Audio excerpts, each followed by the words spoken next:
사도신경으로 신앙고백 하심으로 주일 오후 예배를 시작하도록 하겠습니다.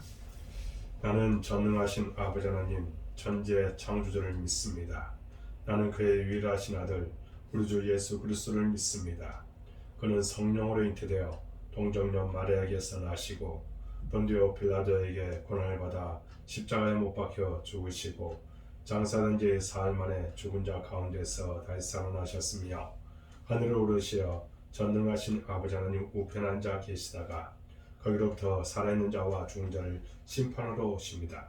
나는 성령을 믿으며 거룩한 공교회와 성도의 교제와 죄를 용서받는 것과 몸의 부활과 영생을 믿습니다. 아멘. 오늘 우리에게 주신 하나님의 말씀은 마태복음 19장 13절부터 마지막 30절까지 보겠습니다. 함께 봉독하겠습니다. 그때에 사람들이 예수께서 안수하고 기도해 주심을 바라고 어린 아이들을 데리고 오매 제자들이 꾸짖거늘 예수께서 이르시되 어린 아이들을 용납하고 내게 오는 것을 금하지 말라. 천국이 이런 사람의 것이니라 하시고 그들에게 안수하시고 거기를 떠나시니라. 어떤 사람이 주께 와서 이르되 선생님이여 내가 무슨 선한 일을 하여야 영생을 얻으리까? 예수께서 이르시되 어찌하여 선한 일을 내게 묻느냐? 선한 이는 오직 한 분이시니라. 내가 생명에 들어가려면 계명들을 지키라. 이르되 어느 계명이오니까? 예수께서 이르시되 살인하지 말라, 간음하지 말라, 도둑질하지 말라, 거짓 증거하지 말라, 내 부모를 공경하라, 내 이웃을 내 자신과 같이 사랑하라 하신 것이니라.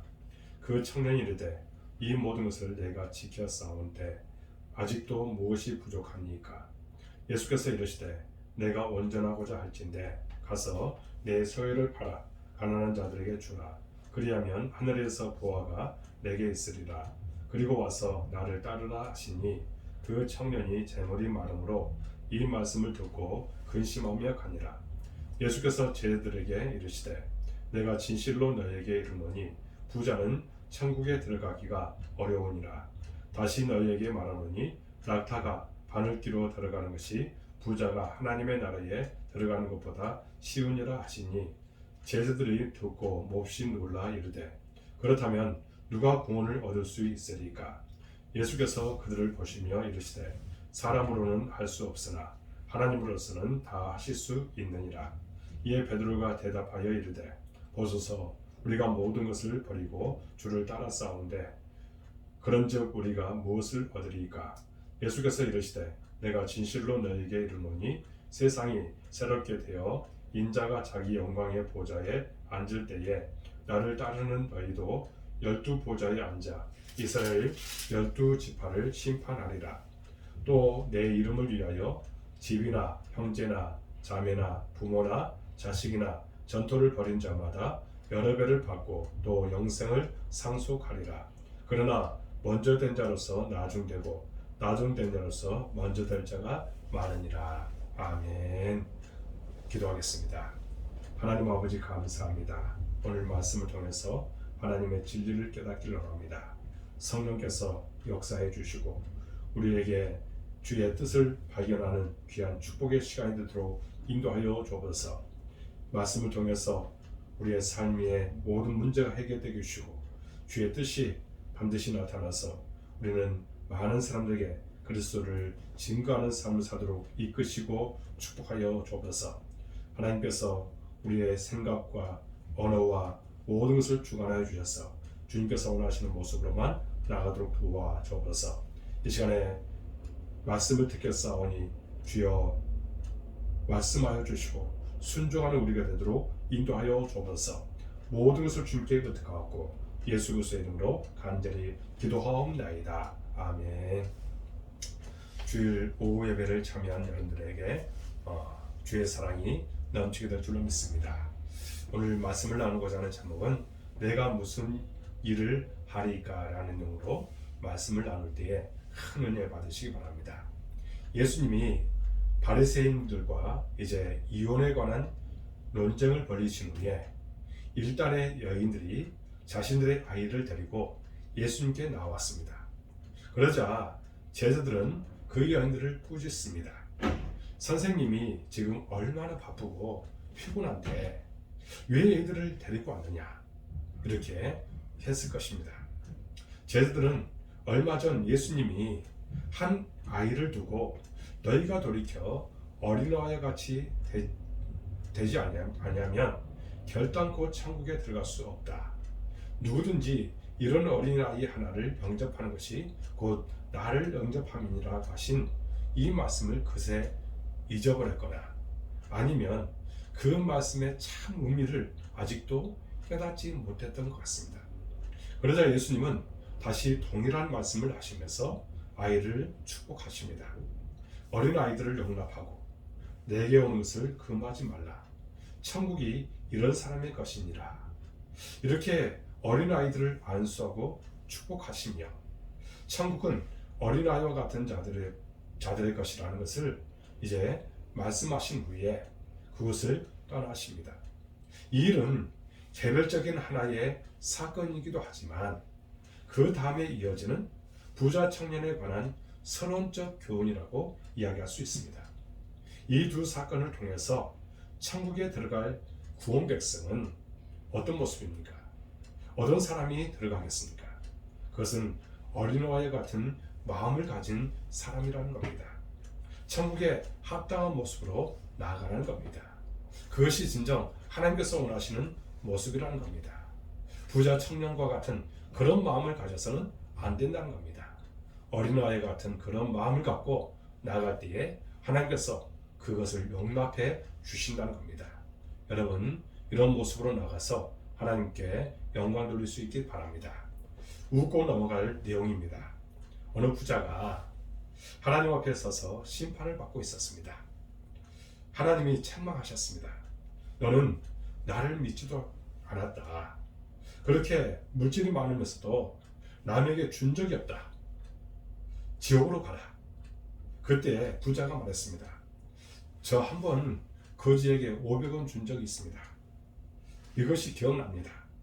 하나님께서 그 사람의 행위록을 보았더니 진짜로 500원을 준 것이 보였습니다. 그렇다. 거지에게 500원을 준 것이 기록이 되었다. 그리고 천사들에게 말했습니다. 저 부자에게 500원을 주어서 지옥으로 보내라.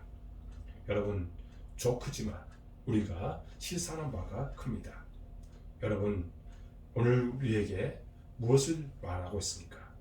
가난한 자들을 업신여기지 말라는 겁니다. 그들을 위해서 우리가 헌신하는 삶을 살아가는 겁니다. 이제 본문 16절 이하를 보면 예수님과 부자 청년과의 유명한 대화가 이어집니다. 한 청년이 와서 선한 선생님이여, 어떻게 해야 영생을 얻을 수 있습니까? 라고 예수님께 질문을 합니다. 다른 복음서에 보면 그는 부자였고 또 간혼이었다고 이야기합니다. 젊은 나이에 그야말로 부와 명예를 이룬 세상적으로 성공했다고 할 수 있는 사람이라고 할 수 있습니다. 이 청년이 왜 이런 질문을 하고 있을까요? 청년은 바리새인들처럼 공적에 의해 의롭게 되는 것으로 알고 있었습니다. 왜냐하면 행함으로 모든 것이 의롭게 된다고 이 사람이 생각하고 있었던 것 같습니다. 당시 랍비들은 계명 중에도 이제 영생에 이르는 계명이 있는가 하면 영생에 지장이 없는, 어겨도 될 별 상관없는 그런 계명이 있다고 이야기했습니다. 그리고 끊임없는 기도와 율법과 시편 암송, 노인들에 대한 공경을 통해서 영생을 얻을 수 있다고 그들이 이야기했습니다. 그래서 청년은 메시아 왕국에서 영생할 수 있도록 하는 고상한 행위가 무엇인지를 이 사람이 물었던 것입니다. 이 청년의 질문에 예수님은 영생을 얻는 길에 대해서 말씀해 주십니다. 생명에 들어가면 계명을 지키라는 겁니다. 그리고 구체적인 계명으로 10계명 가운데 살인, 간음, 도둑질, 거짓 증언하지 말 것, 그리고 부모 공경 등의 이웃사랑에 대해서 말씀하십니다. 이는 10계명 가운데 5개에서 10계명에 해당하는 사람들과 관계 속에서 지켜야 할 계명입니다. 아마도 이 청년은 유대교에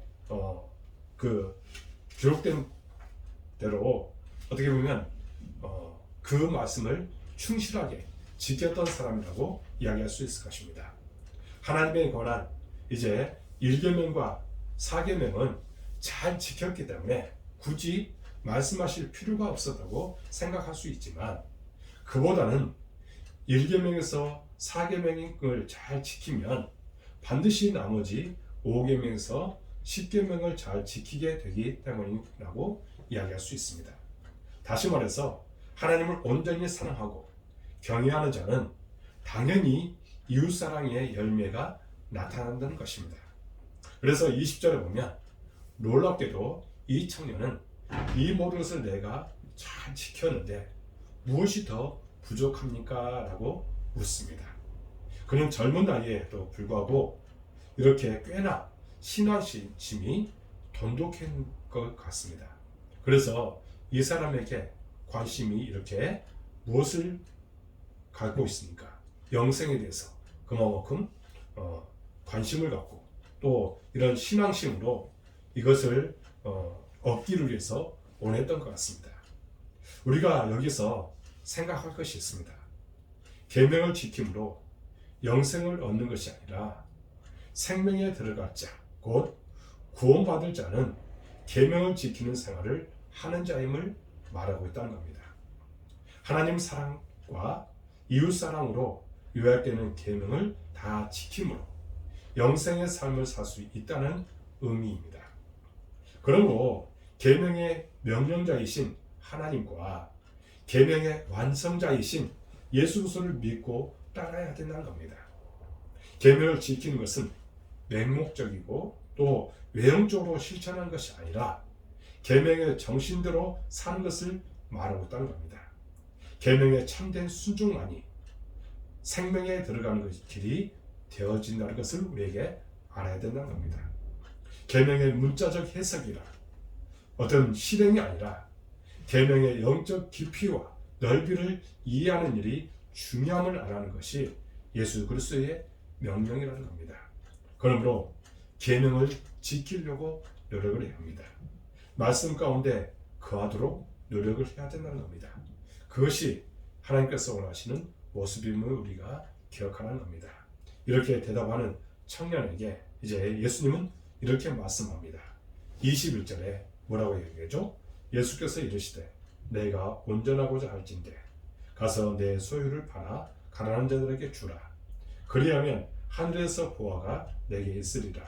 그리고 와서 나를 따르라 하시니, 여기서 온전하다는 텔레오이오스를 이제 번역한 건데, 도덕적 완전을 의미하는 것이 아니라 자신의 무능과 부족을 통감하고 온전케 하시는 하나님께 의탁함을 이루어내는 것, 이것을 온전이라고 이야기하고 있다는 겁니다. 예수님께서는 재물과 하나님을 함께 섬길 수 없음을 아셨습니다. 재물이 많을수록 하나님보다 재물을 더 의지하게 되어 차차 하나님에게서 멀어지게 되는 겁니다. 그러므로 우리가 온전해질 수 있는 방법이 뭐냐? 가난한 자들에게 나눠주는 것이 필요하다는 겁니다. 소유를 팔아 가난한 자들에게 나누라는 이 명령은 이제 천국에 관한 종말 의식을 갖지 않는다면 실천이 불가능할 것입니다. 가서 팔아 나누라는 것은 온전함을 얻기 위한 전제 조건이었습니다. 이것은 지금까지 율법을 순종하면서도 하나님 사랑과 이웃 사랑을 온몸과 뜻과 정성으로 행하지 않았음을 깨닫고 회개해야 할 것을 말씀하고 있는 것입니다. 그러므로 우리가 어떻게 해야 되는 것입니까?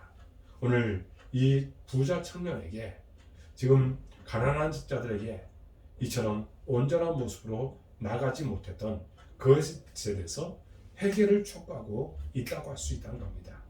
그러므로 이것을 우리가 깨닫게 될 때 우리는 영생을 얻을 수 있다는 겁니다. 한마디로 하늘의 부활을 언급하시면서 부자 청년의 마음이 땅의 재물에서 해방되는 순간부터 영생의 삶이 보장될 것이라고 말씀하고 있다는 겁니다. 이 말씀을 들은 이 청년은 재물이 많음으로 근심하며 떠나갔다고 얘기합니다. 그는 영생에 대해서 관심을 갖고 있었지만 재물 때문에 이 모든 것을 포기할 수밖에 없었다는 겁니다. 그러므로 우리는 어떻게 해야 됩니까? 하늘 부하에 관심을 갖고 있어야 된다는 겁니다. 그것을 우리가 관심 갖지 못하면 이 세상에서 주님께서 원하시는 모습으로 나갈 수 없다는 겁니다.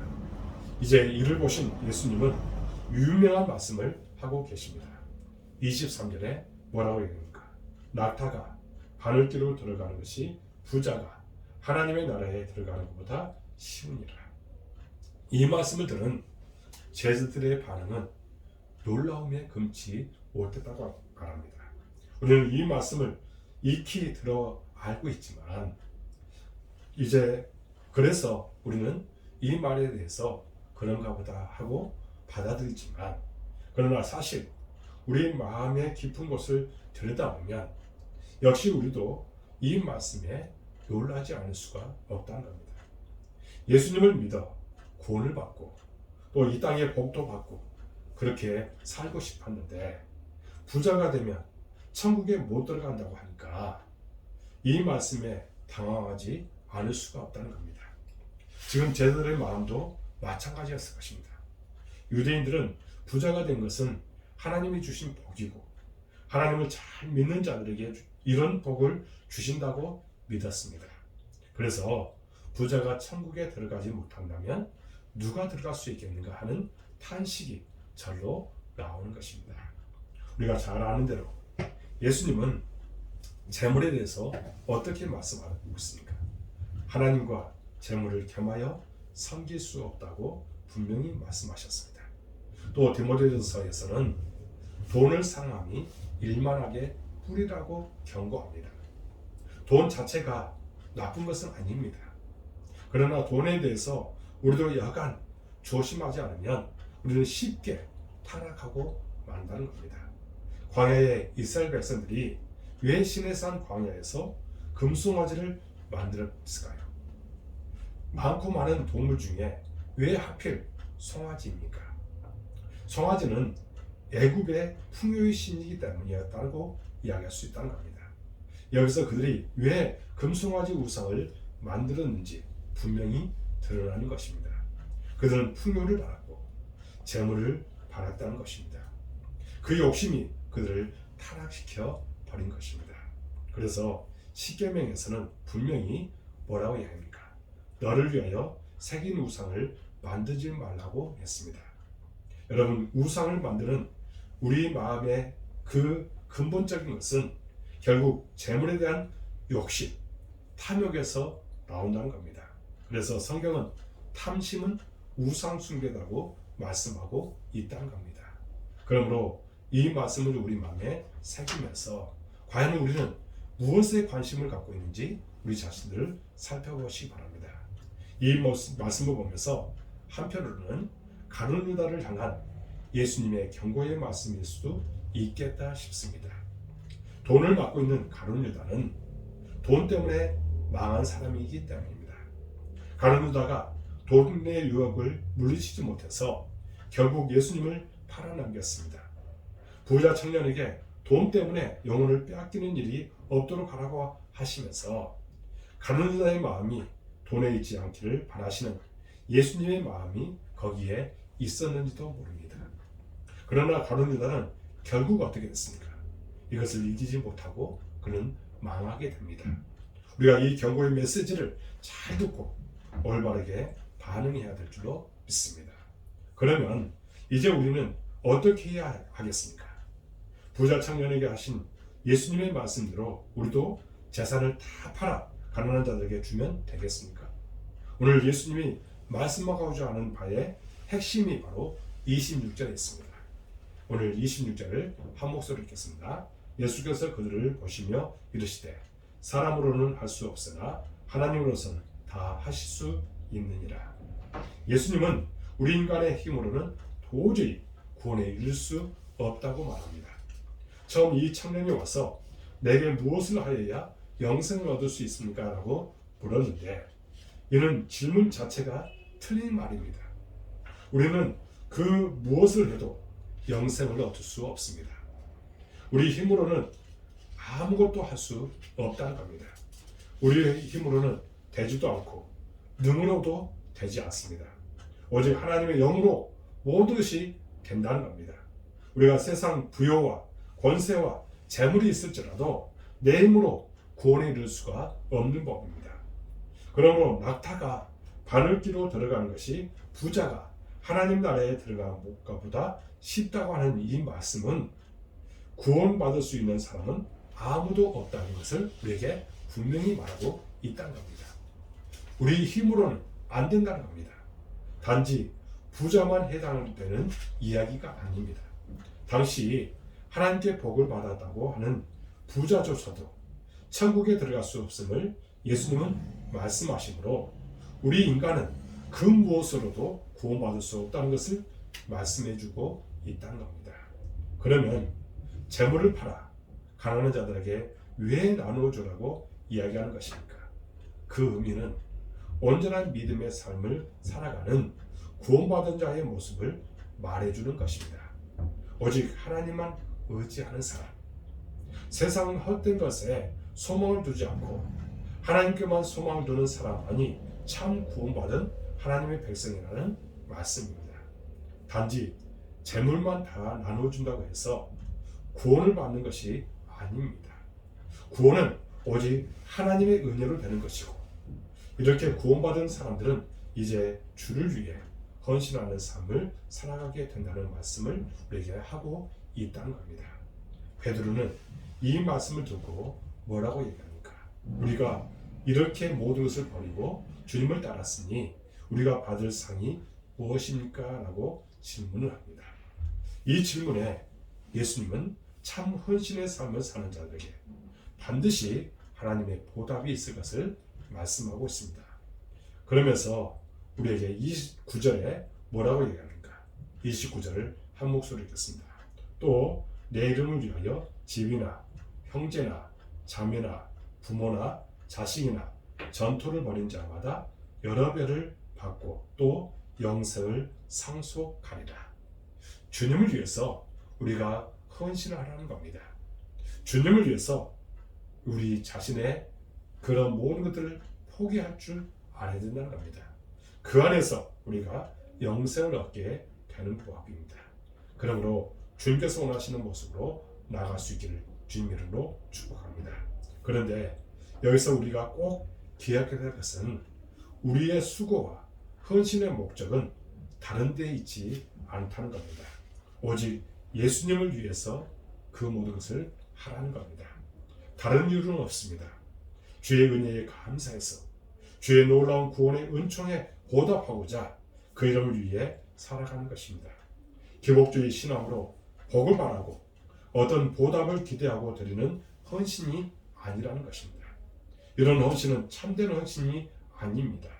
오직 주의 은혜에 감사해서 주님을 사랑하는 마음으로 드리는 헌신이야말로 참된 헌신이고 주님은 이런 헌신을 반드시 기억해 주실 줄로 믿습니다. 아돌니람 저들슨이라는 선교사가 있습니다. 이분은요 이제 시대를 초월하여 모든 사람의 가슴에 감동을 주는 사람입니다. 이제 이 사람은 탁월한 수제였답니다. 그리고 그래서 25세의 나이에 모 교회로부터 교수 초빙을 받게 되었습니다. 그리고 같은 해에 보스턴에 있는 큰 교회로부터 담임 목사 청빙이 들어왔습니다. 그런데도 두 곳을 다 거절했습니다. 선교사가 되기를 원했기 때문입니다. 결혼한 지 보름 만에 이제 아내와 함께 인도로 가는 배를 탔습니다. 인도에 도착한 지 얼마 지나잖아 선교사라는 이유로 쫓겨나게 됐습니다. 다시 배를 타고 미얀마로 떠났습니다. 항해 도중에 아내는 유산을 했고 난군에 도착했을 때에 이제 들것에 실려서 배에서 내려야만 했습니다. 그곳에서 저들슨 부부는 복음을 위해 수고를 아끼지 않았습니다. 두 번째 아이를 낳았는데 몇 달 되지 않아서 열병으로 그 아이가 죽었습니다. 그러나 저드슨은 낙심하지 않고 사역에 최선을 다하다가 그만 감옥에 끌려가는 신세가 되었습니다. 창문이 없는 캄캄하고 더러운 깜방에서 고생을 했습니다. 감옥에 있는 동안 아내는 건강을 이제 해쳐서 그가 출감한 지 37세의 나이로 세상을 떠나게 됐습니다. 그러나 저드슨은 낙심하지 않고 복음을 위해서 사역하다가 자신도 이제 병들어 견딜 수 없는 처지에 있게 되었습니다. 요양을 하기 위해서 고향으로 가는 배를 탔지만 이제 병이 악화돼서 선상에서 숨지고 말았습니다. 저드슨의 삶은 이렇게 끝이 났습니다. 차라리 대학 교수로 갔다면, 차라리 큰 교회 목회자가 되었더라면 얼마나 행복한 삶을 살았을까요? 그러나 저드슨 부부는 진정한 복을 놓치고 싶지 않아서 세상 복을 포기했던 것입니다. 불교 국가인 미얀마에서 최초로 성경을 만들어 수많은 영혼에게 복음을 전했습니다. 그리고 그 안에서 많은 사람들이 변화되었고, 그리고 하나님의 일이 이제 땅에 떨어져서 죽었으나 그 열매가 맺어졌는데 이제 100년 후에 20만 명이 넘는 신자들이 그곳에서 자라나게 되었던 겁니다. 부인은 가장 귀감이 되는 인물이 되었습니다. 저드슨 부부야말로 진정으로 주를 따르는 자의 모습이라고 이야기할 수 있습니다. 그들은 주님을 위해서 헌신된 모습으로 나아갔던 것입니다. 그러더니 주님께서 아름다운 열매로 그들에게 갚아 주신 것입니다. 만약에 교수로 또 그가 이제 큰 교회에 목회를 했더라면 이런 열매가 맺어졌겠습니까? 물론 하나님의 역사는 아무도 모르지만 그러나 그들의 헌신이 아름다운 열매로 맺어지게 된 것입니다. 예수님께서 제자의 길을 제시할 때 아무든지 나를 따라오려거든 자기를 부인하고 자기 십자가를 지고 따르라고 명령하셨습니다. 모든 것을 버리고 자기를 부인하고 그리스도를 따라야 합니다. 세속적인 기대와 세상적인 안면에서 해방되어 이제 오직 예수님께 자신의 전부를 맡기고 그리스도와 더불어 죽고 더불어 삶을 각오해야 된다는 것입니다. 그러나 부자 청년은 잠시 보장된 현재 때문에 영원히 보장된 영생을 잃어버리고 말았던 것입니다. 이렇게 하나님이 베푸신 구원과 구원 얻은 자의 모습에 대해서 말씀하신 후에 예수님은 제자들을 향해서 이렇게 말씀하면서 맺고 있습니다. 30절을 보면 이렇게 말합니다. 그러나 먼저 된 자로서 나중되고 나중된 자로서 먼저 될 자가 많으니라. 예수님은 지금 제자들에게 주의를 주고 있다는 겁니다. 그들의 지금은 이렇게 먼저 된 자로서 헌신하지만 주의 은혜를 잊고 그 마음이 교만해지면 언제든지 나중될 수 있음을 경고하고 있다는 겁니다. 그러므로 오늘 말씀을 통해서 우리는 다시 한번 우리가 얻은 구원은 전적인 하나님의 은혜요 예수님의 십자가 공로임을 잊지 말아야 될 줄로 믿습니다.